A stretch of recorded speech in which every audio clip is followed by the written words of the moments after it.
Excellent. So, yeah.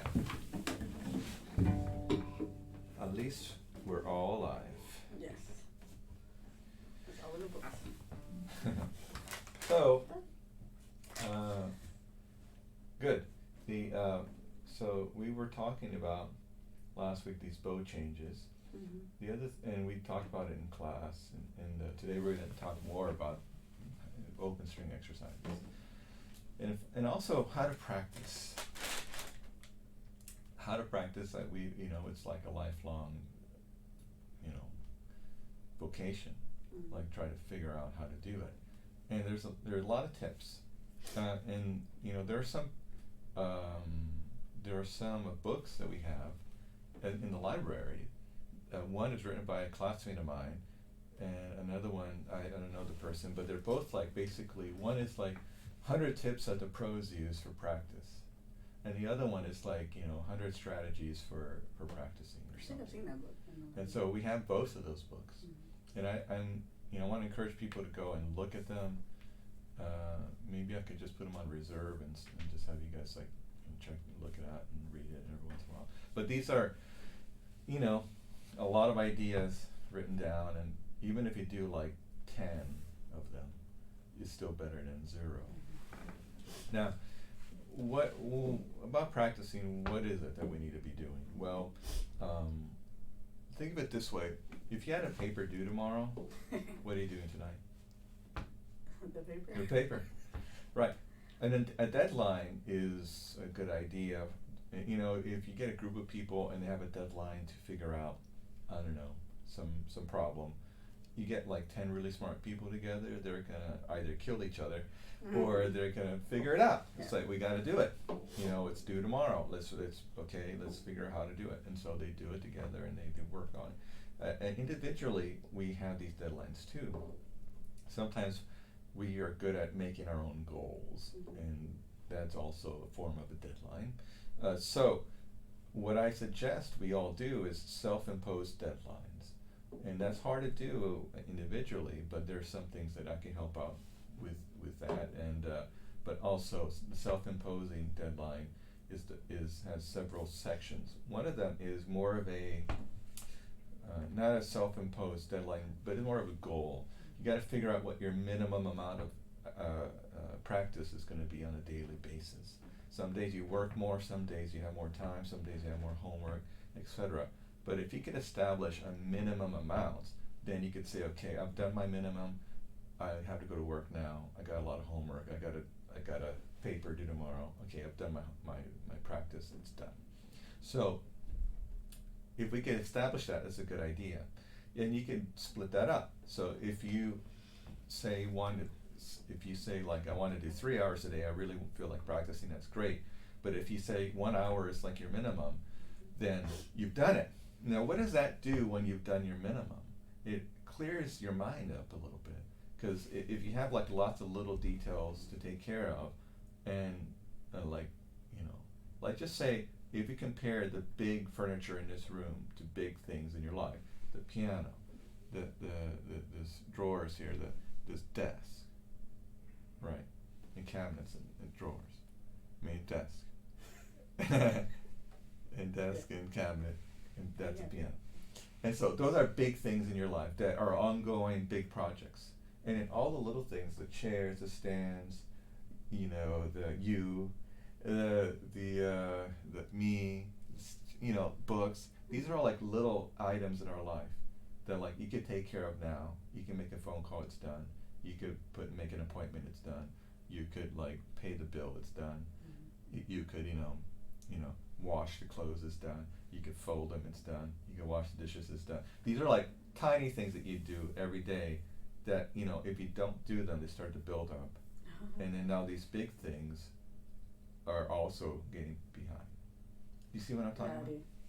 So the big things are very important, and these are like by semester, by year, etc. And then the little things, we have to figure out how to manage them. Now, the little things are like practice for us, like on a daily basis. If you could do it, you're done. That's it. That's it. Oh, I feel good. it's going to build up a little confidence, plus give you space to do the other things. At the end of the day, it's 8 o'clock and you're like, wow, I did everything. You feel more accomplished, you feel good. You feel like you feel confident. It's different. It's a good feeling. Maybe even worked out. It's like, wow, I did everything, and I worked out, and I went to school, and I went to work for 2 hours. I practiced an hour. You're super efficient. It reminds me, and I've told this story before, that when I was my wife and I just got married, we had an apartment by the museum area of Houston, and she was out of town, and I was going to pack everything up and put it in storage because we were moving, and so. The whole apartment was messy. There was clothes, there was this and that. It's like I couldn't see the floor. It was crazy. So my friend came over. He's a conductor, and he said, "All right, first thing, let's get everything off the floor." So we got everything off the floor, packed up the books, piled them up, threw away stuff, whatever. And guess what? Once we could see the floor, once I could see the floor, I thought, "Oh wow, now I know how to proceed." And that stuff on the floor. It's kind of like, I didn't practice today. Oh, I forgot to call the bank. I forgot to take my vitamins. I forgot whatever. The daily stuff, the little stuff. And practice is not little, but it's just a daily thing. See? And so the point I'm trying to make is once you get the floor clean, you can see the bigger picture. And if you could get that done every day and self-impose a goal or deadline for yourself, you could do all the big stuff better. You see? Yeah. And it's okay. So big stuff takes time. You whittle at it every day, just little by little, and you get done. Now, a self-imposed deadline is also like a timer. So we all have a timer on our phone. So today we're going to figure out what that feels like when you have a timer. That means once you practice and you only had an hour, so you're going to do several things and you're going to time it out. So maybe you can do 5 minutes on open strings. You're going to do 10 minutes on scales. You're going to do, your repertoire. You're going to practice something for let's just say in one of your pieces you have a really difficult passage. It's an arpeggio. It's a double stop. It's a coordination between your left hand and right hand. It's a bowing problem. Whatever it is, you're going to practice that for 10 minutes in various ways. And so, by giving minutes to these things, 5 minutes here, 10 minutes there, 2 minutes there, etc. Pretty soon you're done. Yeah. Instead of just being random. You see what I mean? So let's do that today. So today we'll practice now for.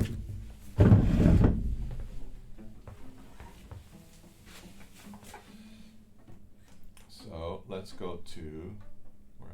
Okay. Timer. So we're going to do a timer for 5 minutes. Now let's do our open string exercises. And do you see that book there, the yellow book? Yes. Open it to where you see some open string exercises. I'll show you. There. Okay, so just keep it open there. We're going to use it in a second. Here we go. So now, remember what we did last Thursday? Call it the Izai exercise. So let's start at the C string, and we're going over to the A string, very gently, like this tempo. Each string gets a beat. 1, 2, ready, let's go. Smooth, up and forward, stretch out, now down and back.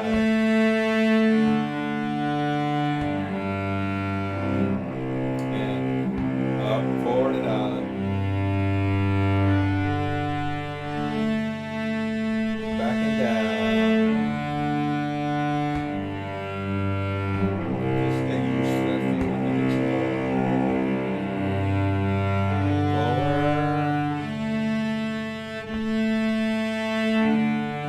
Back and down. One more time.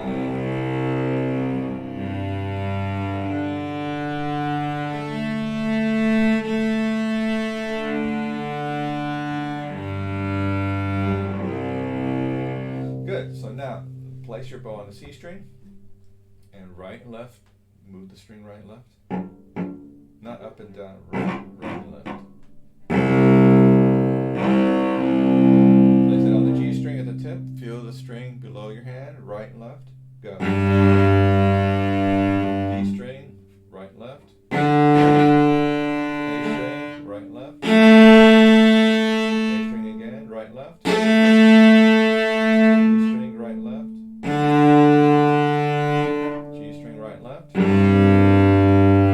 string, right and left. Elbows a little higher. Good. Now let's play this passage from the beginning.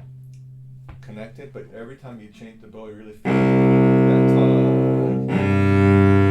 Ready, go. Up and forward. Back and down. Forward and up. Forward and up. Back and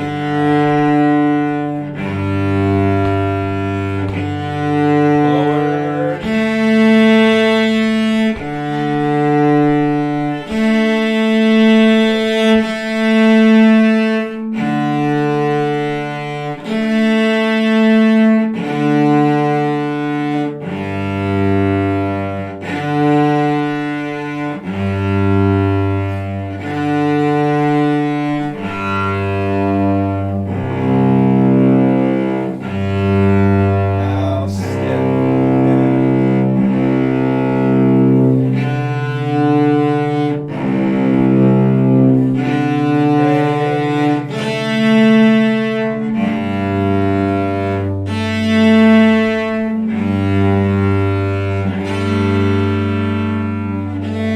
Whoa. Oh yeah, yeah. go. Again this way.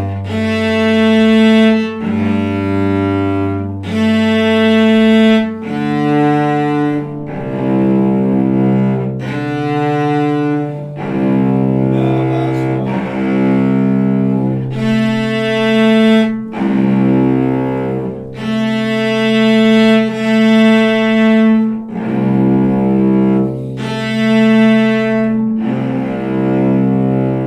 Now, good. Now let's turn the page 2 times.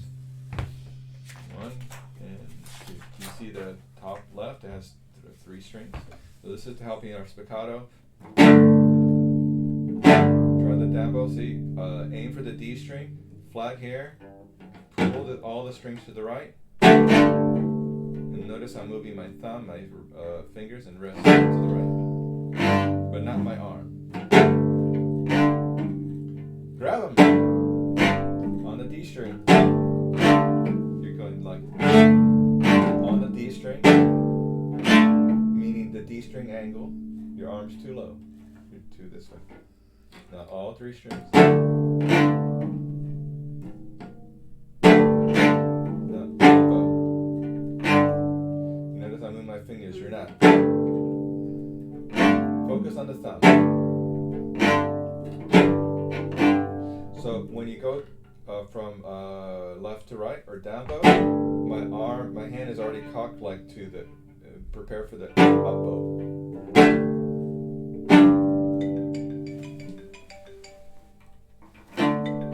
Okay, see, that was 5 minutes. So obviously we haven't done it. We almost finished with this thing because I wanted to do this little exercise, but. You notice if we would have done it without talking, and if you would have understood what to do, you probably would have done 4 or 5 minutes easily without filling up the time. But we stopped a little, we explained a little bit. So now, oops. Let's try. So put your hand on the right side of your wrist, so you're pulling against it. Don't move your arm. Hold your arm. Now, put it on the left side. But it's still in the same position, you see.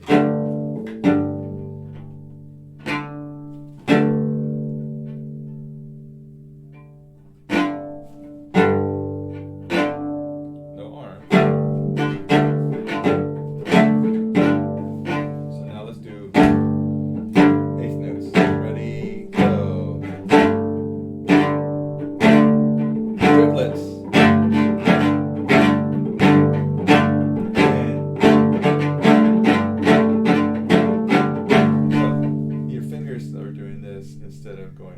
down like that. So hold your hand out like this. Now flip them down like that. Now just bring these up. Keep it nice and flat. Wrist flat. Now touch your thumb to your middle finger. Now just with your thumb and your fingers, point them down just like that. Come back up. Keep touching your thumb on there.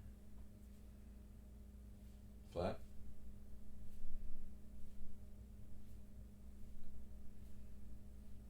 Touch. Go.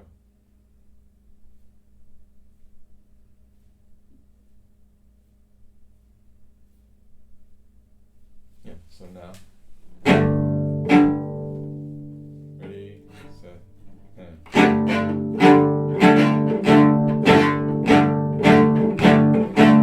Your finger's not working. I know.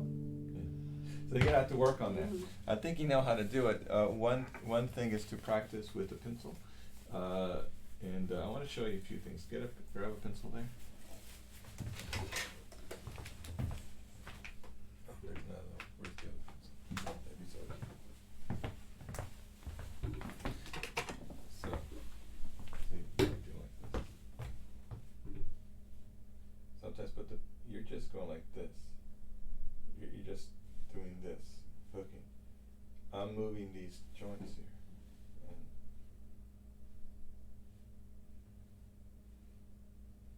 put the pinky on top of the pencil, like a violinist.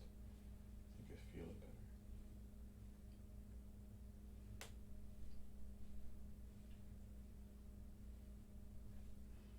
It's hard for you, huh? It Your is. fingers are stiff. Here's another thing that I figured out you could do with the. You got on the desk or the side of a like this table, this piano side of the table. You can figure out what the thumb is doing. See, this is how you feel at the tip. Look, come over here. I'll show you.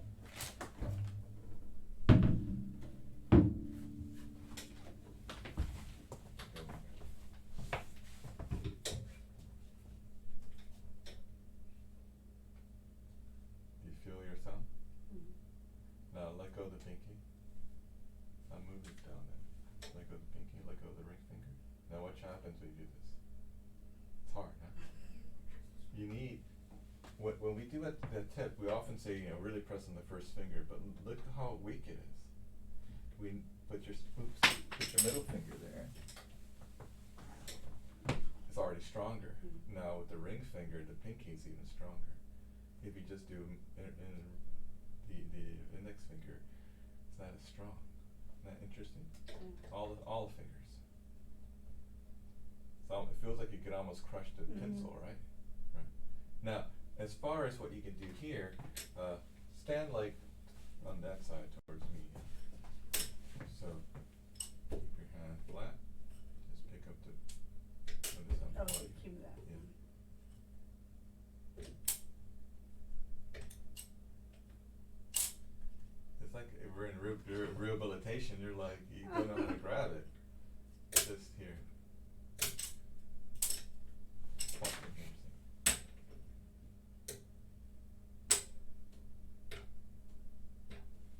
Right. So you're doing like watch. You're not involving all the fingers. You're just kind of doing this instead of all the fingers. Move together. But even the thumb, see, like without the pencil, see what I'm doing? All of them.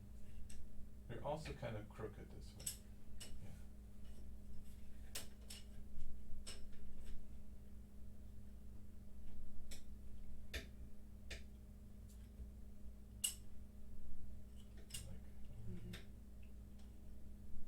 Like, I'm touching like that here.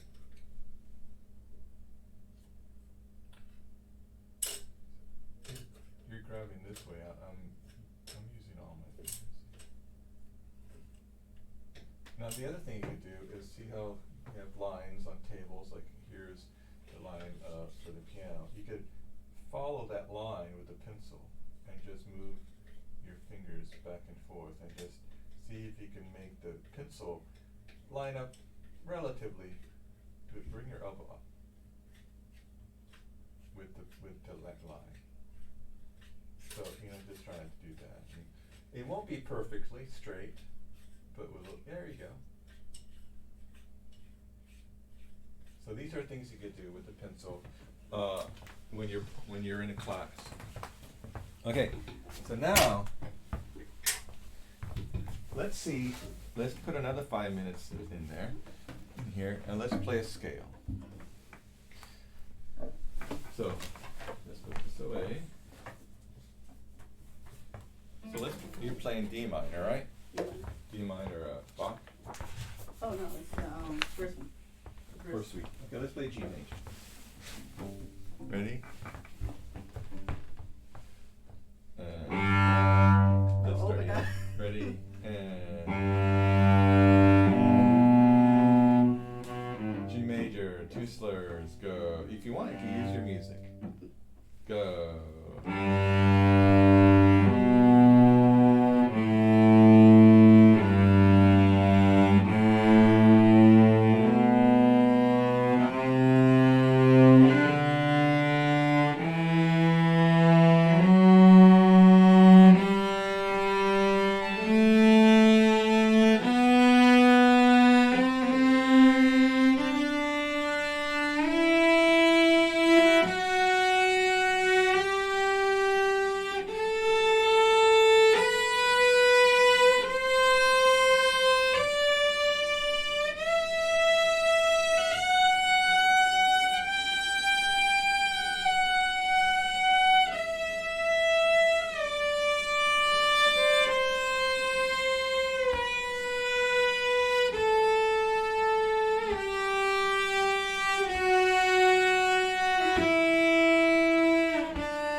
Go through the whole system.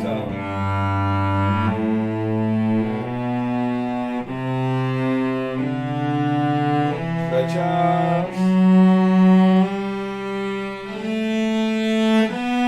Stretch out.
Now, I realized a couple things. One is when we're playing the 2, 3, and 4 slurs, the slower portion of this exercise, you need to pay attention. See, it's 5 minutes.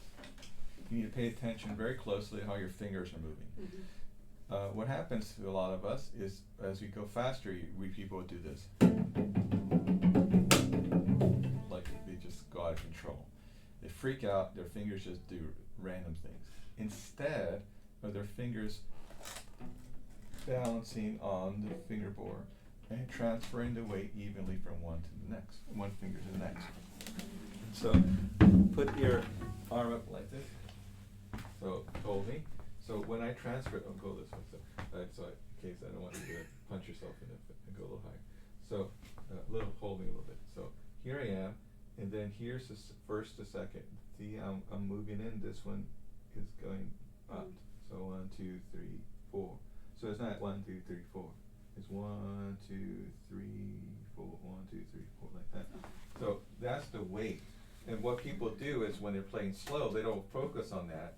And so as they're going faster, it's becoming more like random. It's not note to note. It's position to position. But the balance of your weight, you notice how the weight stayed, but the different finger took over. Mm-hmm. Did you notice a difference in the weight? No, the weight was always there, but a different finger took over. So, anyway, that's 5 minutes. We spent 5 minutes on open strings. We did 5 minutes on a scale. Right? Isn't that cool? So now let's look at the prelude. And let's spend 5 minutes on double stops. Okay.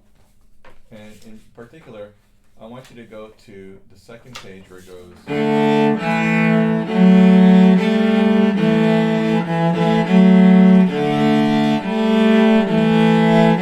So first, you see where it is? So start.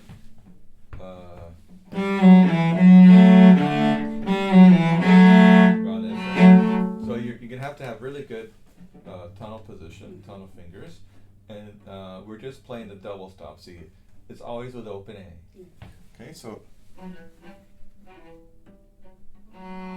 ready? Here we go. Go.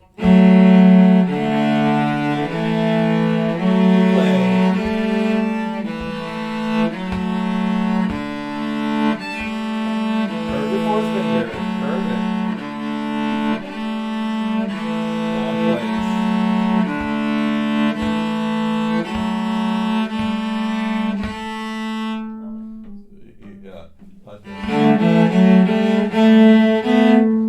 Keep it simple. Okay, so from here.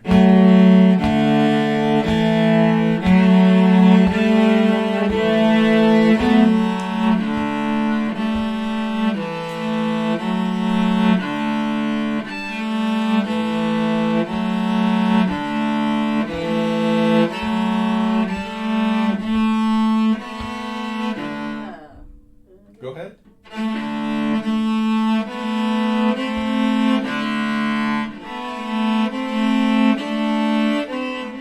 Stretch. Stretch. Where are you? What position? Fifth position. And your hands too close together.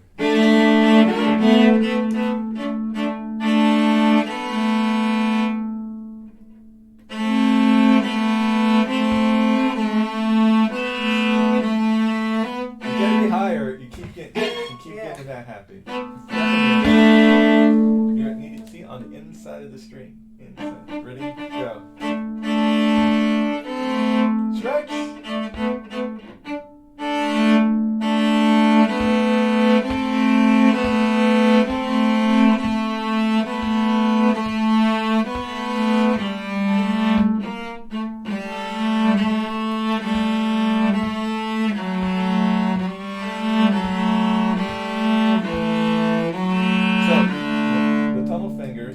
If it's not high enough or curved enough to keep the A string, let the A string ring, then it could be the higher finger, like a 4 or 3, but it also could be the lower finger, the index, not having a good position. So all of them have to be behaving. Let's try it again from here. Watch my fingers.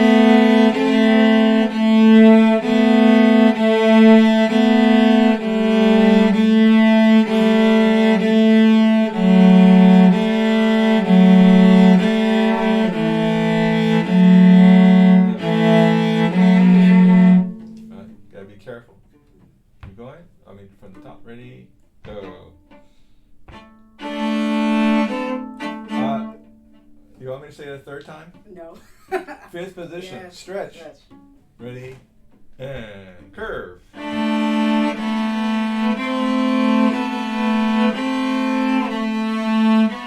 Elbow forward. Elbow forward. Because here, this is easier for your fingers to stretch back. And it supports it, like literally right beside it, so back here. See my fingers? Mm-hmm. See my fingers? See my fingers? See, it's like helpful. Ready?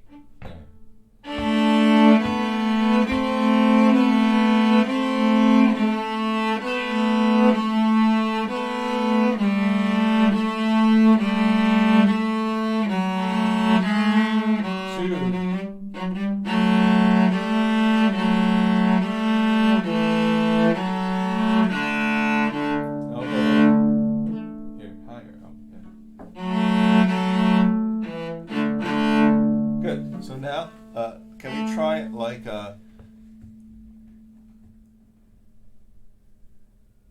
oh, so Dr. Sesteda said he can't make it today. Oh. Sorry about this. Hold on. Maybe he needs me to do something.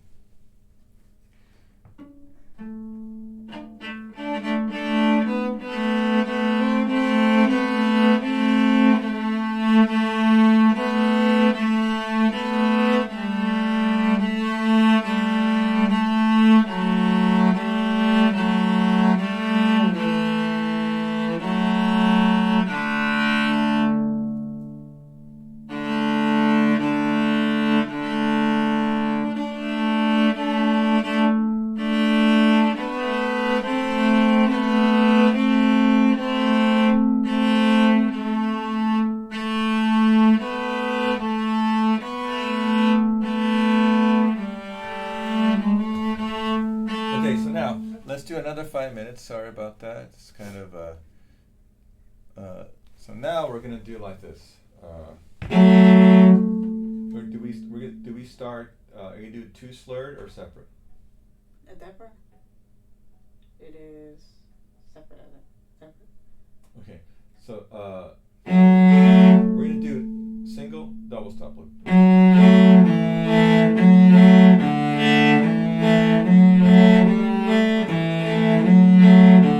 Little hokey. Ready? 1, 2, ready, go. Ready? 1, 2, ready, go.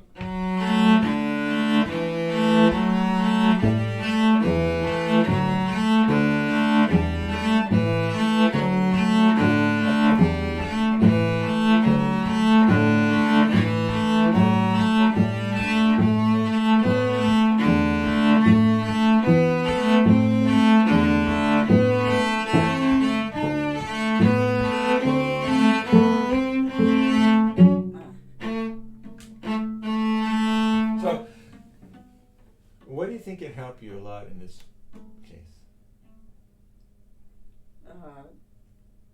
What do I say a lot? Looking ahead, yes.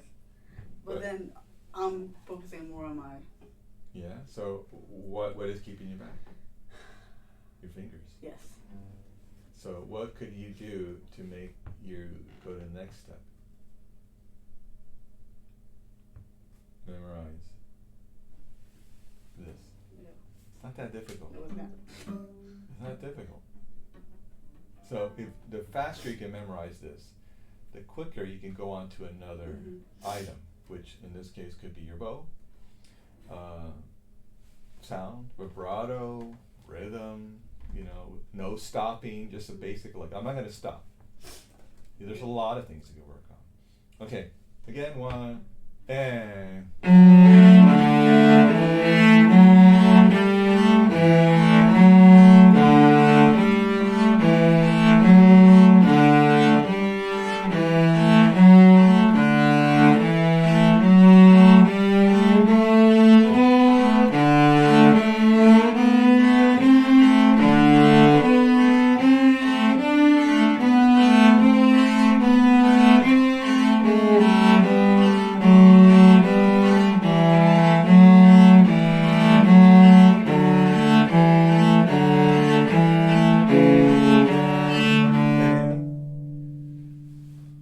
so now let's play starting down bow in the middle of the bow. Two separate bows like this.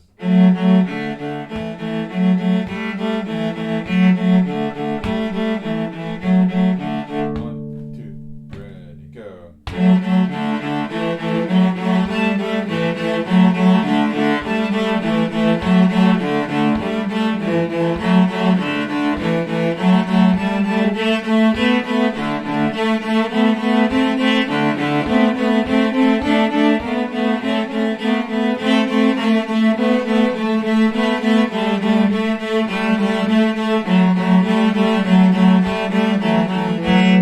Hey, why'd you mess up?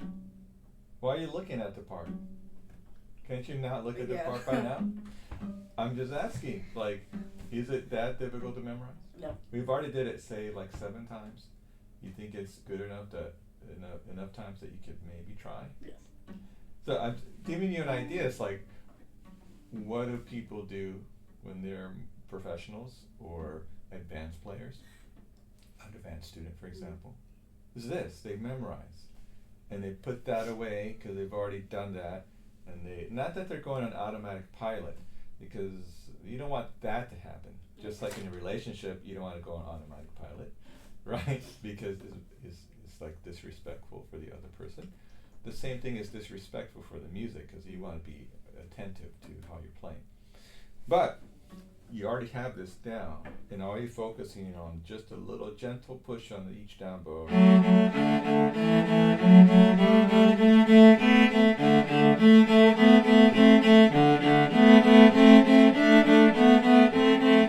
Coming back, all in one, in D major or C major, G major. Chromatic.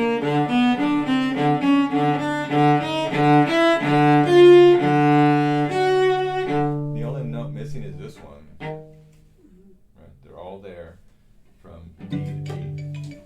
Okay, that's another 5 minutes. You're pretty good at focusing.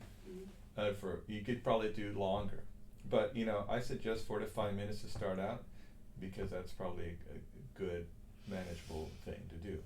But if you can work on one passage just for 4 minutes, it really is helpful. It's super focused too. You can do 10 minutes, it's okay. But especially if you feel that it's easier to like, just if you could do it for 10 minutes, that's great. And like I said, I think I said before, if your music's more difficult, you're gonna have more time dedicated to that in your practice. If it's familiar and you're just playing through, you're just, you know, dedicating less time. If it's new and difficult, more time. If it's just difficult, more time. And then if you're getting ready for a recital, for example, or a jury, then you're dedicating a lot of time to play through. So maybe a 3-minute piece in 30 minutes, you could play 8 to 9 times safely, and you could feel like, okay, I've done my playthrough, and this is perfect. Okay, so now, what else can we practice?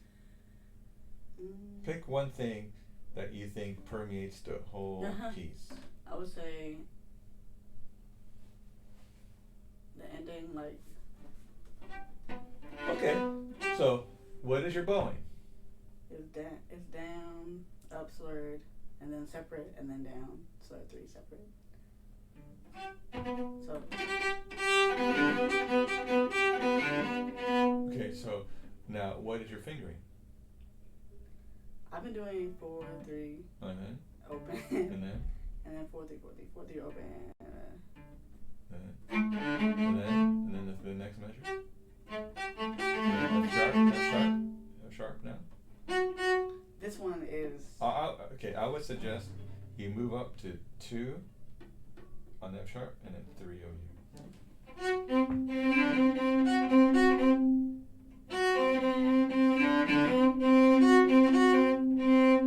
Okay, so now you're on the D and A string. That's fine. Let's practice the bowing on open strings without the fingers. So let's practice this thing for a couple minutes.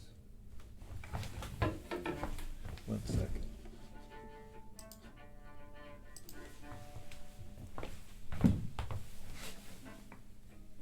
Okay, so.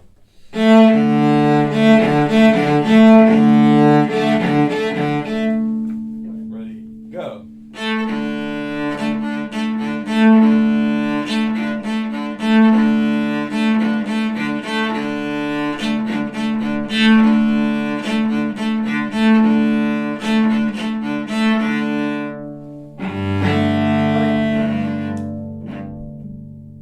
Oh yeah, dang. Yeah, because it's only like 3 times. Yeah. You did it 4 times. So now you're kind of jabbing at it. Is that the way you want it? Right. So you have to think about the musicality of it and how that you interpret that through your motions, through your articulations. Are you jabbing? Because that's more like.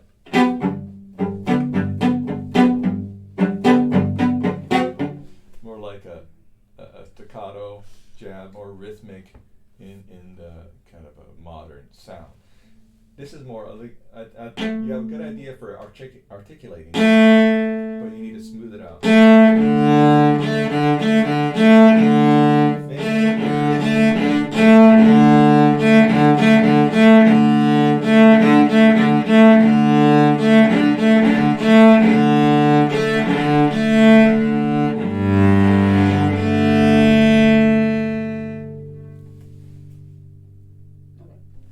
Try it. 1, 2, 3, go. We're gonna go faster. One more. 2 more beats. Oh yeah.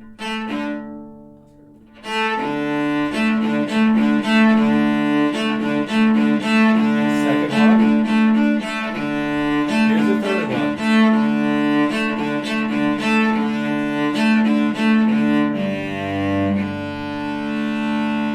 Okay, so now here's a little tip, little pro tip.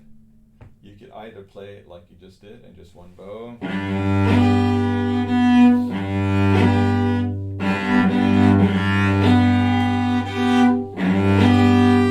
Or what I do, I play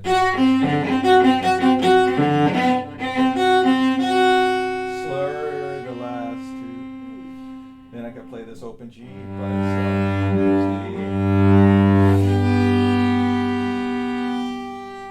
So I have a big bow here.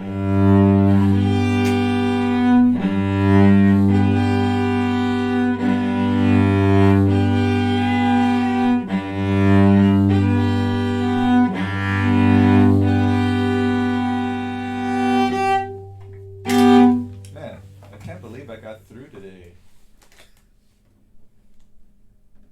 You know, I think what's wrong is the side roads are flooded. Yeah. In Conroe. And I think they said it got on 45 in some spots. Yeah, like the really low spots, I can imagine, especially in Conroe. It's called, we say Conroe. Conroe. Conroe. Conroe. Okay, now, what happens now with the left hand? Well, let's just practice like this.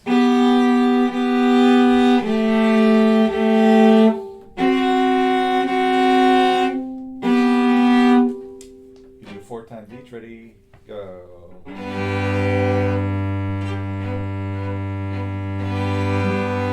Lower.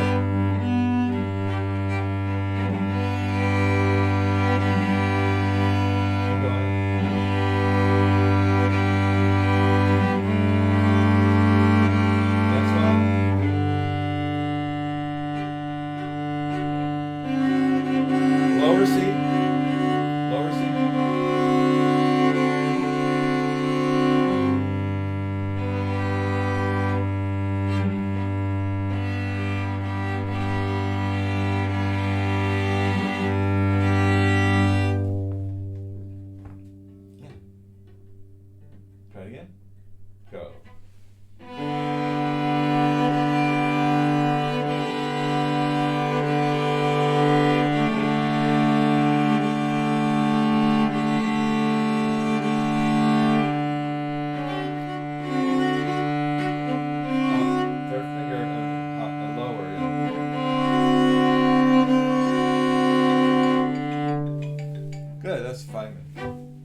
Isn't that interesting?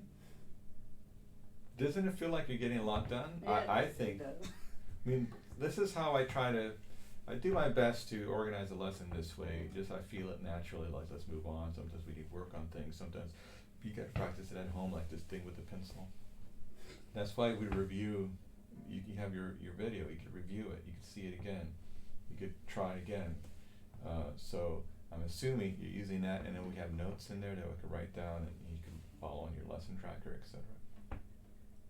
Anyway, but notice that's already, we're almost done with our lesson because we're doing this. Mhm. So when you're practicing, the big goal here is to figure out a minimum practice time. I suggest an hour as the minimum. 2 hours is better. But people have jobs, they have things to do, and you got music therapy assignments that take up a lot of time. And so I suggest that's what you do. Next is you figure out a way for you to practice that is has a timer and self-imposed deadline. And maybe that's the day that you're like, you know what, I'm going to learn this movement today. So what can you do? Well, let's say you do have 2 hours.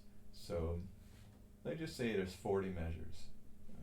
So 20 per hour,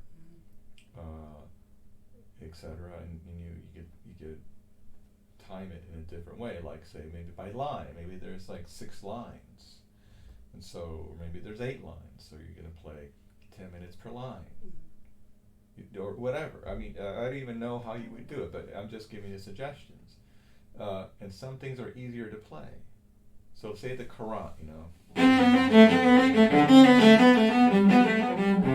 So you're going to be practicing.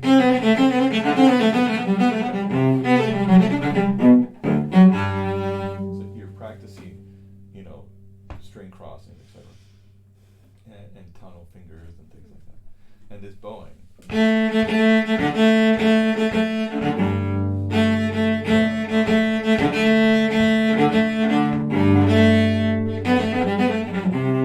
It's hard, but see, you can practice just the bowing. I'm going fast because I want to explain things fast, but you would obviously play slow.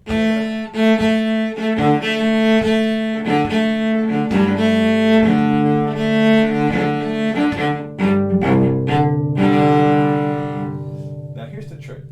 If you're playing only left hand, you gotta feel like musically into it, as if you're playing with both hands. If you're only playing right hand, you gotta be into it, as if you're playing with both hands.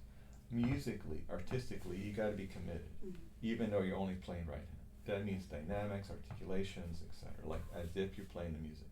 Of course, you don't have the music. You don't have the left hand, or you don't have the sound. So.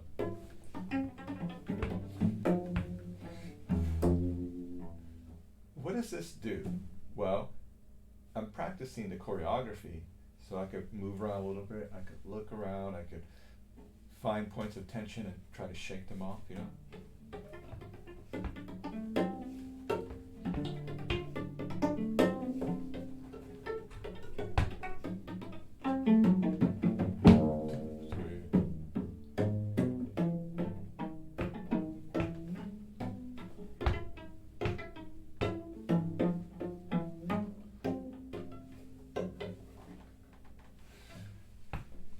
So this is good, just left side then right side.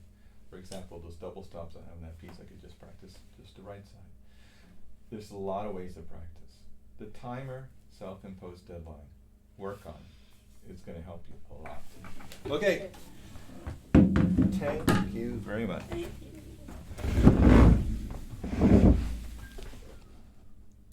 Alrighty.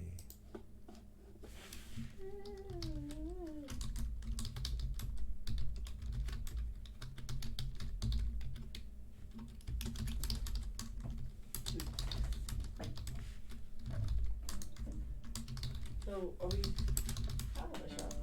We're still having orchestra, I'm guessing? Yes. Okay, good. I guess some people couldn't make it out